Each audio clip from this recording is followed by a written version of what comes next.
አንድ ሁለቴ እንደውም በቃ መገናኘት ሳንችል ስንቀር ዴት ውጭ ወጥተን እሷ ሐዋሳ የሆነ ሆቴል ሆና እኔ ሌላ ሀገር የሆነ ሆቴል ሆኜ በቪዲዮ ኮል እያወራን እንደዛ ራት በልተናልና በቃ በቻልነው መጠን በጣም ደስ የሚለው የእውነት እንሞክራለን። በቃ ማለት በጣም ነው የምንሞክረው።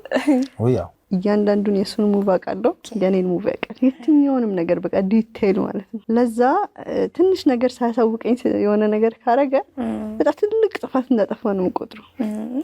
ማለት ሁሌ እላለዋለሁ ላይክ ጋፕ ይፈጥራል እና ጥሩ አይደለም ምናምን እንለዋለሁ እና እንደዛ ትንሽ እሱ በስራ ምክንያት እንደዛ አይነት ነገሮች ምናምን ሲፈጥር እኔ በቃ በጣም እንትን ይለኛል፣ ቅር ይለኛል ምናምን እና አልረዳውም ነበረ። በጣም ነበር ኮምፕሌን ማድረገው። ያው ሴት ደግሞ ድራማ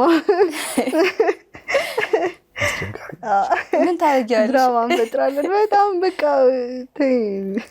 ራሴን ሰው መንከባከብ አልችልም ብዬ ማስብ ሰው ነበርኩና ያው በሷ ምክንያት ደግሞ ሰው መንከባከብ ችዬበታለሁ። እንዲቻል አደረገች አይደለ? ቀስ ብላ ማለምዶን ነገሮች አለምዱ ብዬ ያሰብኩትን አስለምዳኛለችና ጀስት እኔ ራሴን ስለመጠበቅ ስለራሴ ፎከስ ያደረኩ ሰው ነበርኩኝና በጣም ነበር የከበደኝ መጀመሪያ እሷን መንከባከብ ወር ማስረዳት። አንዳንዴ አጥፍተሽም ሳታጠፊም ይቅርታ መጠየቅ የሚኖርብሽ ጊዜ ይኖራል እና ያንን ይቅርታ መጠየቅ ለማወቅ ራሱ ረጅም ጊዜ ይፈጀብኝ። ሳላጠፋም ይቅርታ መጠየቅ እንደሌለብኝ